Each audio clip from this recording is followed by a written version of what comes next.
Good evening, everyone. We'll probably have a couple more people filter in as we get going here. But my name is Lisa Murray, and I am the Assistant Director and the Program Coordinator at the MDI Historical Society. And thank you for joining us tonight for James Cressen's talk about his article, The Dining Room Without Walls, A Short History of Picnics on Mount Desert Island. Um, James's article was published in last year's edition of our history journal, Chebacco. We have been publishing Chebacco for over 22 years, and each edition explores a unique theme. Last year's was food and nourishment, and our 2026 edition, which just came out, focuses on the ongoing democratic journey on Mount Desert Island. If you've ever wondered about the name, a chebacco is a type of boat built in the 18th century and the type of vessel on which the island's first permanent European settlers, Abraham Soames and his family, sailed to Soamesville in 1762. Before we begin, I would like to highlight our next two upcoming programs on Thursday, April 23rd at 6:30 p.m. at the Jessup Memorial Library in Bar Harbor or online. We have a talk with author Sabrina Callis uh, entitled Cultivating Civic Engagement, Sewing Civil Servants, which explores how Mount Desert Island schools promote civics education. And then on Thursday, April 30th at 5:30, we will host our last history happy hour of the season in Bar Harbor at Atlantic Brewing Midtown in partnership with the Wendell Gilly Museum. So expect a lot of bird trivia. So you might want to bone up on your bird knowledge. I've posted a link to our website's program calendar so you can explore our full schedule or sign up for our email list. That's in the chat. If you enjoy our programming, please consider becoming a member and receive the fresh off the press Chebacco 2026. Your support makes free public programming like this possible and directly supports Chebacco. Tonight's program is being offered in a webinar format, and we're recording it for later viewing on our website's archive. And I'll send you out the link probably by the end of the week.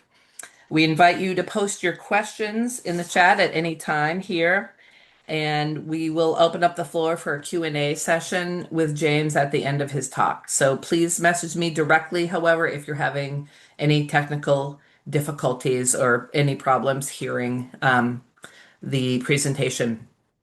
Tonight, James will explore the island's outdoor dining legacy as a liberation from indoor life, tracing traditions from Wabanaki clambakes to the romantic picnic craze of the Gilded Age. He will share how these gatherings celebrated nature as a home without walls and offered a sense of social freedom and romance. James is a longtime seasonal resident of Northeast Harbor who has spent nearly every summer since infancy exploring the island's land and waters. He is currently a second-year master's student in art history at Hunter College in New York City and is a passionate artist whose work often features the MDI landscape and its vernacular architecture. So please join me in welcoming James Creissen. Great. Thank you so much, Lisa, for the introduction, and good evening, everyone. I'm really excited to speak a little more about the research and the history of picnics on Mount Desert Island. Before I get into some of the material that I have for this evening, just want to take a moment to thank the Historical Society for having me, as well as Rainey, Johnny, Patrick, and everyone who helped me with this research and getting this published. So really excited to share what I found. All right. So just to start the conversation tonight, wanted to begin with the question of why even look into the history of picnics in the first place. At first impression, picnics might seem like an insignificant social activity, but for me personally, they're such a core part of summers in Maine. I think of picnicking on Baker Island or picnicking on one of the island's many peaks is kind of this quintessential activity. I have so many memories, uh, whether it's young or in recent summers, of laying against a granite rock, being in the sun, listening to the sea or the sound of birds around me. And it's such a unique moment to connect with the beauty, the natural beauty of the island, and do it also in a way that's fun and social. The fact that I'm often with family or friends in those moments. So it was out of that deep personal enjoyment of the picnic that then I became curious about its social history. And again, at first glance, it might seem obvious that people have always eaten outdoors, but what's maybe not so obvious is the rituals that are around that activity. The fact that picnicking often occurs, in specific spots on the island. The fact that there's certain foods that are eaten and certain ways of conducting oneself. So is that sort of curiosity of making a of everyday or phenomenon more interesting by looking at its history and figuring out how it came to be. And so part of where I started the research was just getting at the actual root of the term to picnic. And I came across this. There's a great book by an author who wrote about the general history of picnicking across the whole world. And the term originally comes from this French term, picnic, which was a trendy dinner to which each guest contributed a share to the table and where everyone would pay their part. So the picnic, as it was originally defined then, was not an outdoor activity. It was something that was done indoors, often done in urban environments. And um, the historian speaks of this as being something that was unknown in the provinces of France. It's really something that was done in Paris. But over the course of the 17th century, 18th century, it eventually becomes associated with the picnic as we think of it today. And as Merriam-Webster defines it, an excursion or outing with food that's usually provided by members of the group and eaten in the open. And so over the course of decades and centuries, it really evolves into the social practice as we know it today. But one of the things that stays the same is this idea that you're eating in a group and that you're also this communal element, that people are bringing something to the table, bringing something to the picnic. And that gets at one of the themes that I hope everyone here will take away, this idea that the way that we picnic today is really deeply connected to our past on the island. This idea that even though what we eat might be a little bit different, where we picnic might be different, there's these great threads that tie us to the history of Wabanaki people, to the history of rusticators and those that came during the Gilded Age. So I start really the story tonight with the Wabanaki people and this indigenous practice of eating in the outdoors. Even though it wasn't known as a picnic, wouldn't necessarily have been thought of in the same terms as what I was just showing on the previous page, they're ones that engaged in this practice of doing clam bakes. They had specific locations around the island. There's kind of a rich archaeological evidence for the way that they were coming down to the island in the summers, doing these huge clam bakes, also preserving clams for the winter.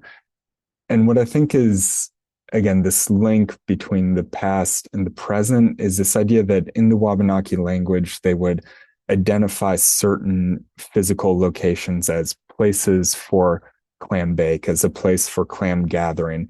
And so there's this consciousness of eating in the landscape that existed for them, and then, as I kind of make the case in the article, continues to exist in the present, that we identify certain places with picnicking, that we think of them as picnicking spots.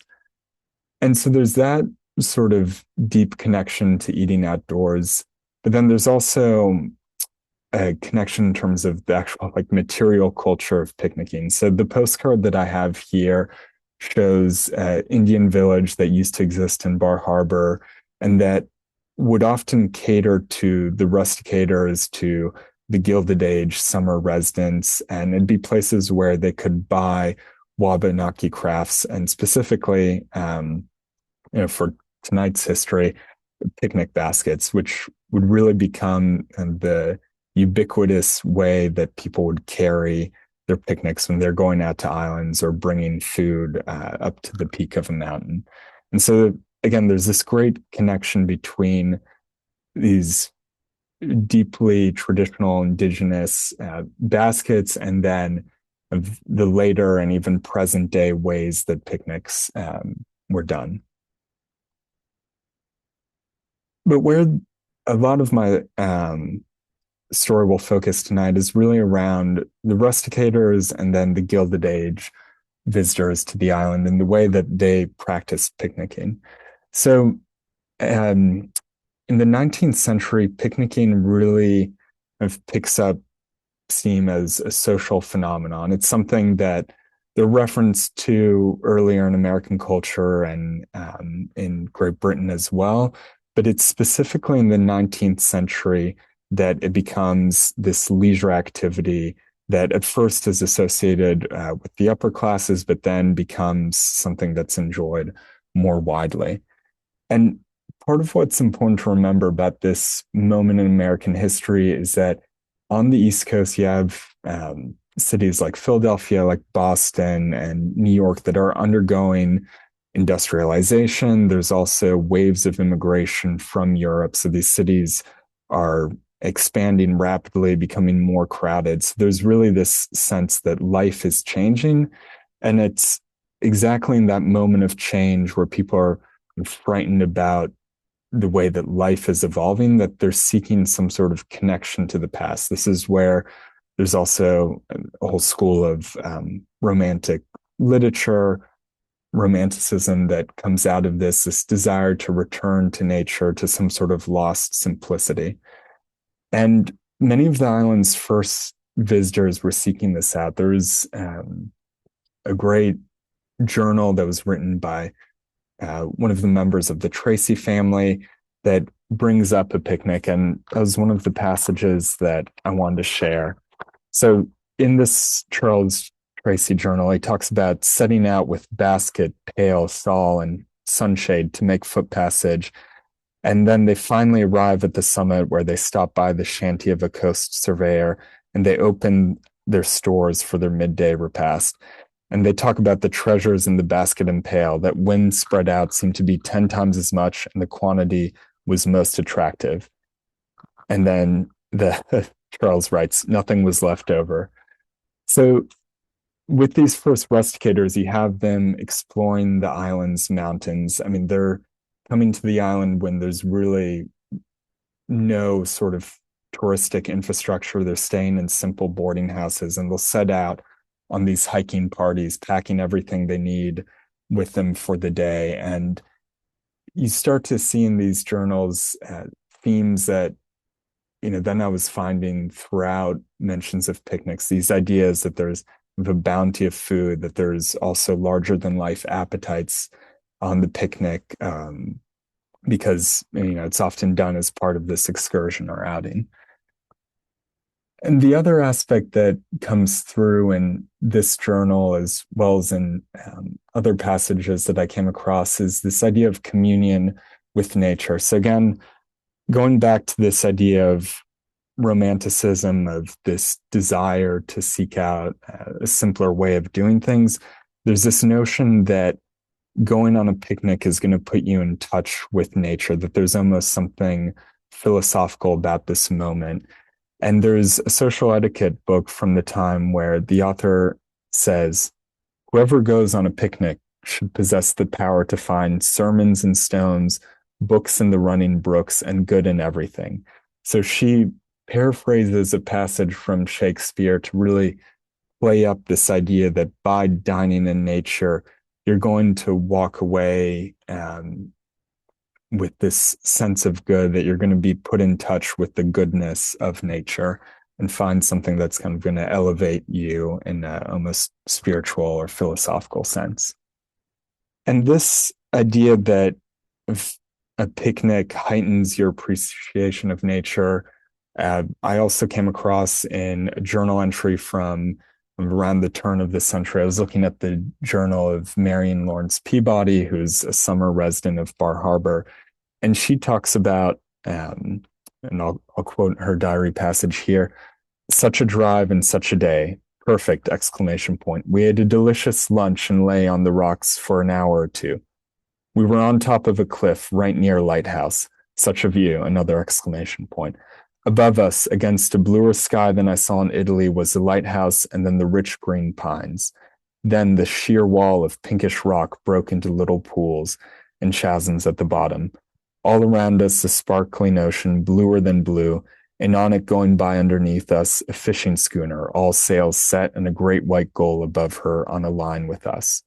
Clear, strong color was all around us: yellow-green marsh, olive-blue-green woods, the pink rocks, and blue sky and sea, and the intoxicating air. So I thought this was such a wonderful passage, partly because it contrasted with a lot of her other entries from that summer. In her other entries, she's talking about running around to go play tennis, to go play golf, different sort of social activities that she had on her calendar. And you get a sense of this kind of frantic calendar of the, summer resident who's trying to fit in all these social engagements. And then you have this passage that is really focused on her appreciation for nature. It shows this, tone shift that happens when she's on a picnic, that she's slowing down, she's taking in the natural world around her. So again, in terms of the rusticators, that's really one of the picnic themes that I think is so true for that moment in time, but also something that, again, carries through to other moments and up to the present.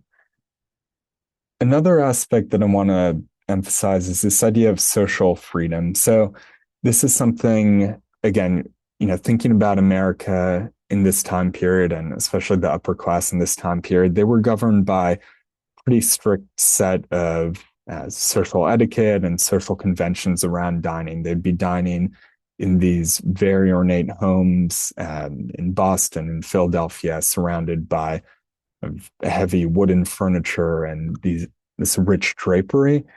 And to go on a picnic in the summer in Maine was really a way of escaping some of the pressure of that etiquette. And when you look at this image here, you see what would now appear to us to be a pretty formal picnic affair. The fact that these women are so dressed up with their hats, and then they have a monogrammed piece of linen laying over a rock. So again, for us, might seem formal, but putting yourselves in their shoes, this would have been a much freer way of dining. The fact that they would pack everything in a woven basket, that they might be eating off of paper plates and having sandwiches just packed in wax paper.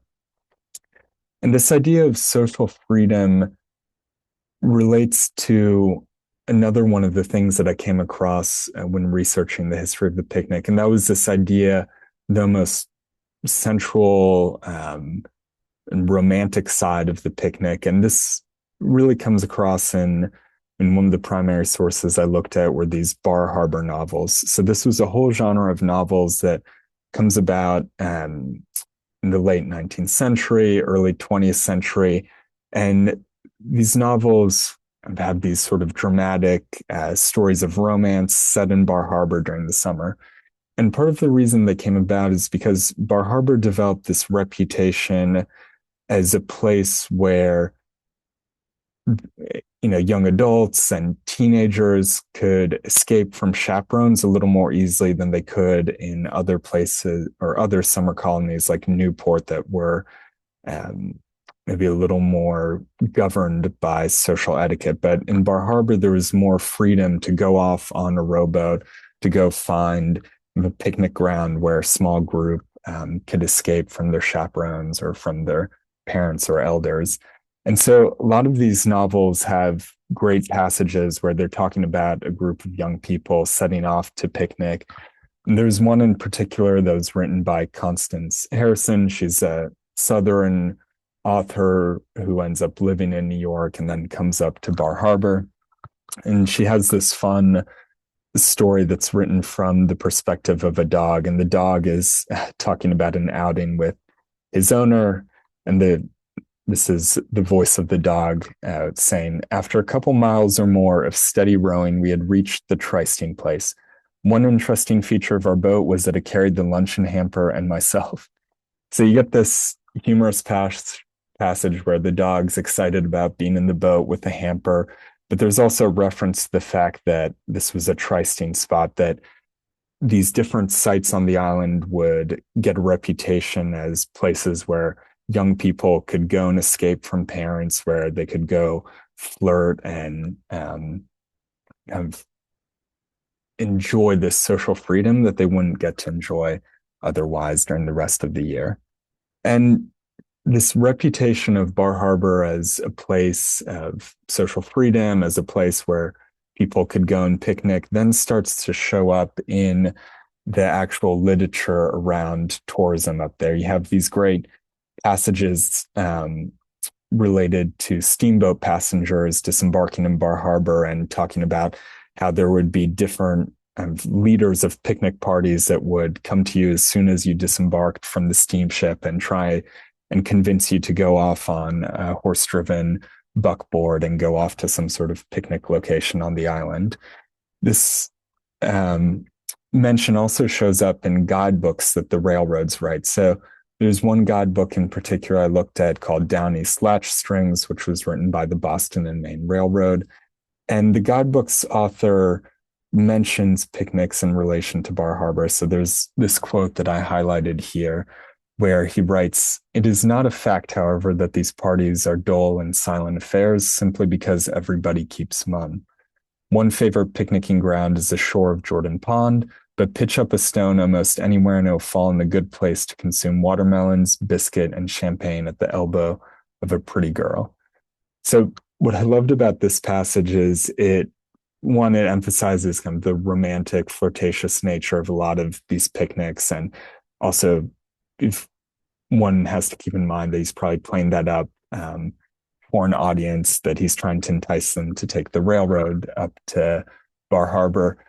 But again, there's that reality of social freedom. And then there's also this fact that these were pretty fun alcohol fueled affairs. There's this joke about the champagne being involved in the picnics. And so I think that this passage, as well as others, really gives one a sense for how rowdy these picnics were, that they weren't necessarily, dull affairs, but these were moments where people would let go of their appetites that they'd otherwise be more constrained in the indoor setting. And here was a chance to drink, to eat as much as you'd like, to flirt as much as you'd like.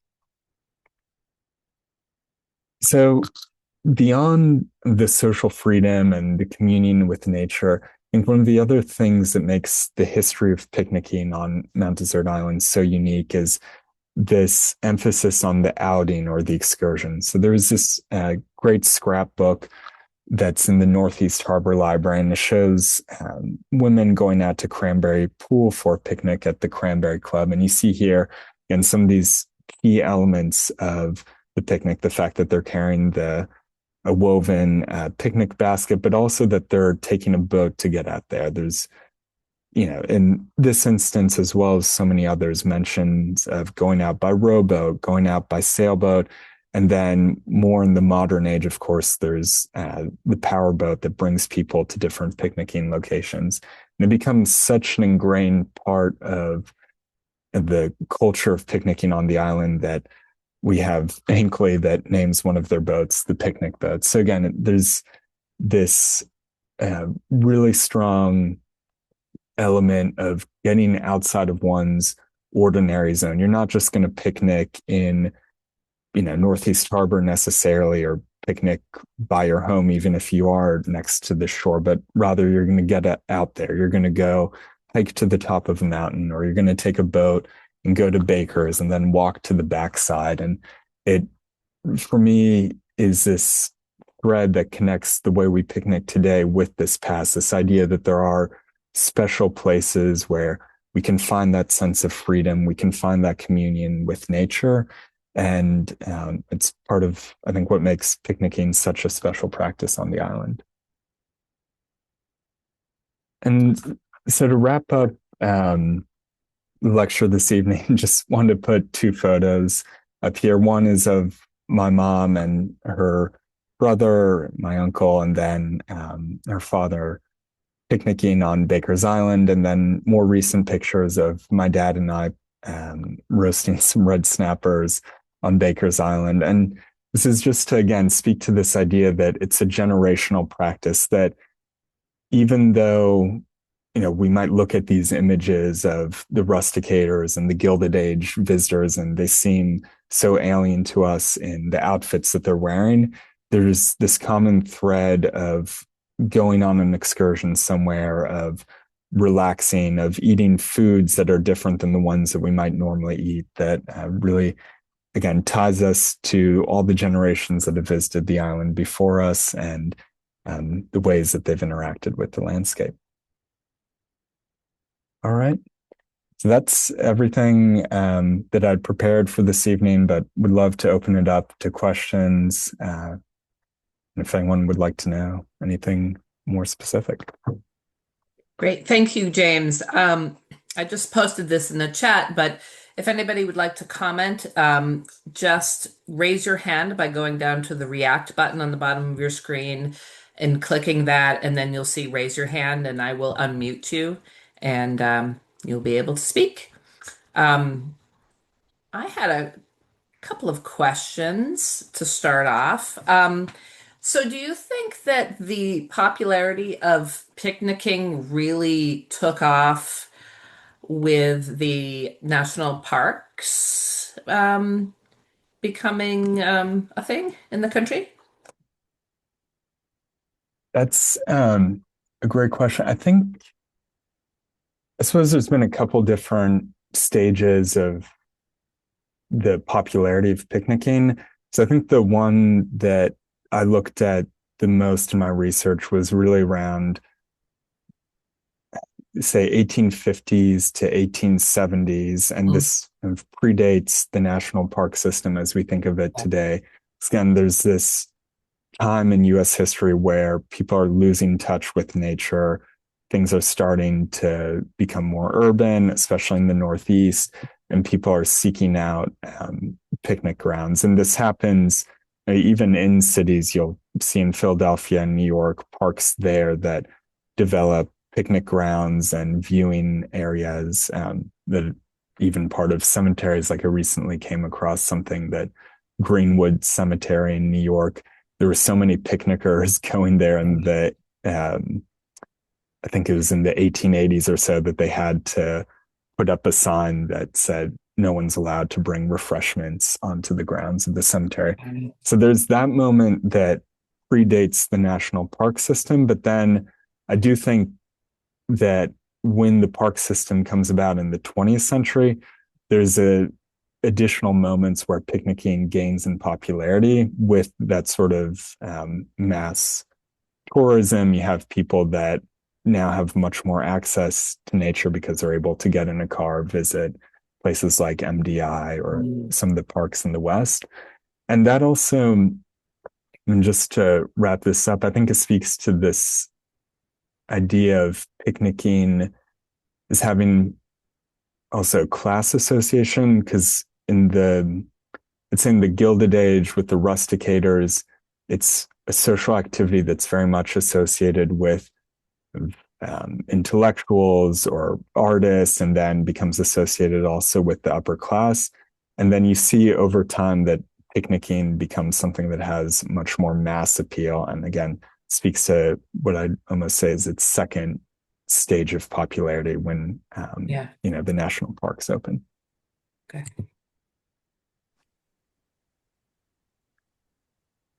Lisa, you're free to speak. Awesome. Thank you, Lisa.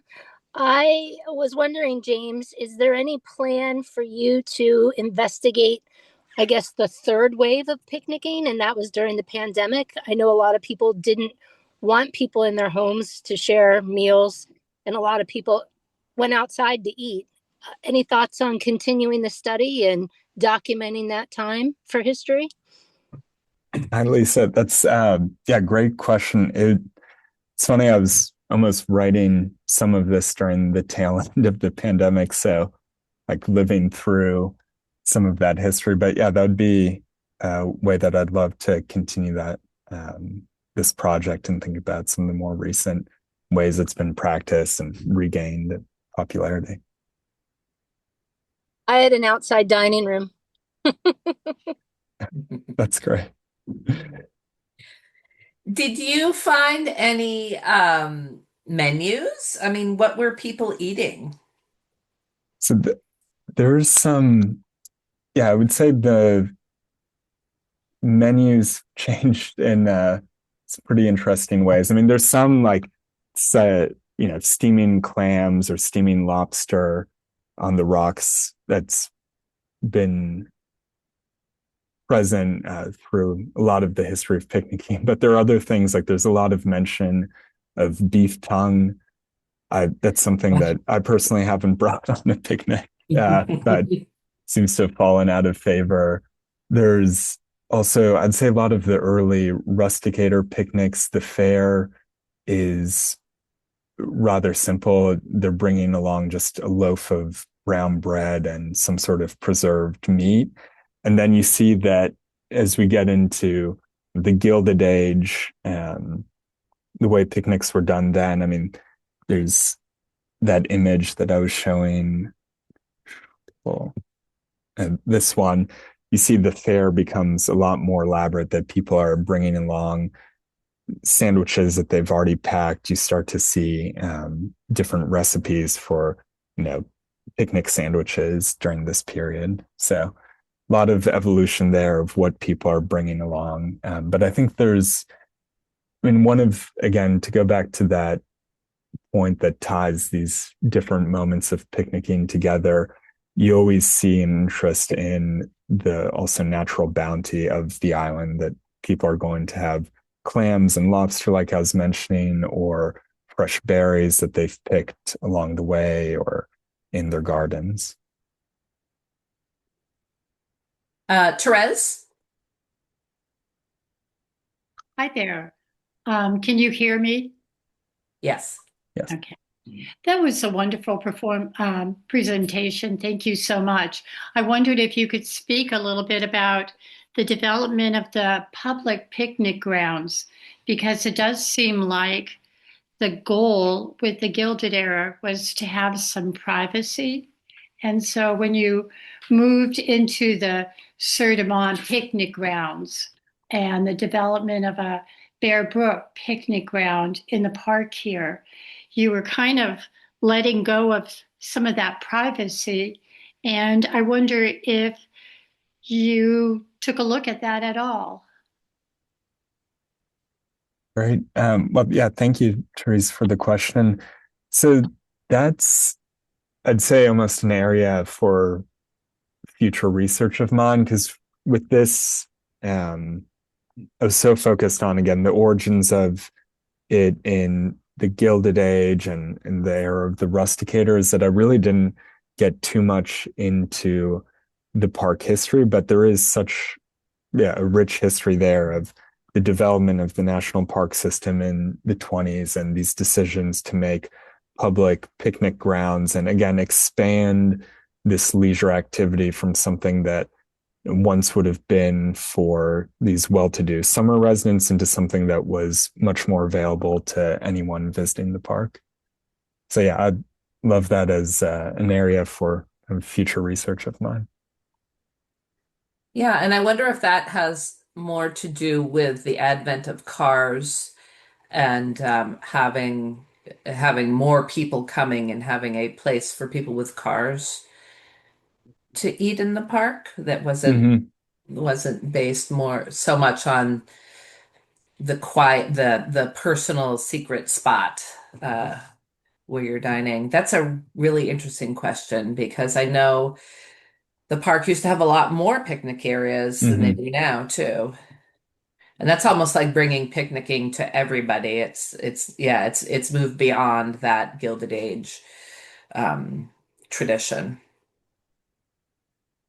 Right. That I think that's a great point, Lisa. That's really, there is such a good tie-in then to car culture, and that's almost a whole, there's a whole Yeah. separate set of practices of what you might pack in the car, or if you're also, you know, going with a camper van of the way you might picnic, that Yeah. style. Any other questions?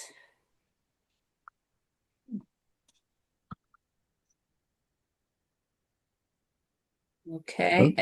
I see. Mhm. Oh, Yeah, there hand you raised. There, yeah. Unmute. Hi, James. Can you hear So, me? yep, I can hear you. Great. Wonderful presentation. Um, yeah, so what I connected with is when you talk about the train and that, the train, the railways were advertising the picnics. And I was seeing at the same time in France, it's when the railway starts being able to take people from Paris to towards Normandy and the Seine. And that's also when Monet, we have those pictures of déjeuner sur l'herbe and, Hmm. picnics. So are those two stories kind of happening in parallel with no connection, or, and do you think the train as the railway, the creation of the railway has a lot to do with people being able to get to Barber in the first place? And Yeah, so is there a parallel with France, I guess? And is there a parallel with the railway, making nature more accessible to city folks? I, I would say so. I think, so yeah, certainly parallel developments in terms of France and then the US mirroring each other in that way. And the fact that it all stems out of some of the same forces that I was talking about. Like as cities become more crowded, there's um, more of this desire to escape them. And then it lines up with this moment where transportation technology is also able to provide that. The fact that you're starting to see railway lines that can bring you further afield. I mean, some of the earliest railway lines were quite short. They would just take you maybe only 15 or 20 miles outside of a city. And a lot of that would then center around city people escaping for leisure on the weekend. And so, yeah, there's this really simultaneous development of picnicking as a practice with this explosion of leisure with the industrialization of the US, and then similar thing happening in France as well. And you may, I don't, I hope you know the answer to this question. Was this the time, what is the origination of Maine lobster banks where they're digging the big pit? Were they doing things like that at the time, was that more of a Mainer local thing, or was that something that they did for the people who were coming up, the rusticators and later? That's so, and I don't know exactly the whole history of the lobster bake, but I do know for the clam bake, I mean, that was something that Wabanaki people did and then gets taken up by local residents as well as summer visitors. I don't know when exactly lobster gets introduced into the mix there. So that'd be something I'm curious if anyone here knows, or something that I'll be excited to look into later. And there is, at least from what I can tell, I've seen some photos from the late 19th century. There does seem to be uh, essentially the techniques that they're using look very similar to the way that we Yeah. would do it today, that people are steaming things. They're putting seaweed on a pile. So there is a lot of continuity there in how people are doing clam bakes on the shore. Okay. Any other questions? If not, thank you very much. Thank you very much, James, and thank you everybody for your questions and attending tonight. I posted in the chat the name of a anthology of Bar Harbor stories or Bar Harbor novels, and it's called Love on the Rocks: Stories of Rusticators and Romance on Mount Desert Island. And there's a lot of picnicking in that, and this is the story he read about the dog going on the picnic is in that, and it gives you a really great idea of the freedoms that young people Mm-hmm. especially had during that time, to mix and mingle and be free and go out in a canoe and go on a picnic, because that just wasn't happening back home. And it's a very interesting anthology. And it's interesting to read these stories of these outings people were taking, and it would take all day to go from one area to the next. And of Mm-hmm. course, there were picnics because everybody was, stopping to eat outside. So it's a very interesting book to, if you're interested in this time. It is. I can't recommend it enough. I'd looked at it as part of this research, and so the stories are Yeah, just great fun to read. yeah, they are. Wonderful. Thank you very much. And again, our next virtual event will be on April 23rd with Sabrina Callis talking about how Mount Desert Island schools are teaching civics education on the island. Um, Thank you once again, everybody, and thank you, James, and have a great night. Thank you so much. Have a good evening, Thank you. everyone. Bye.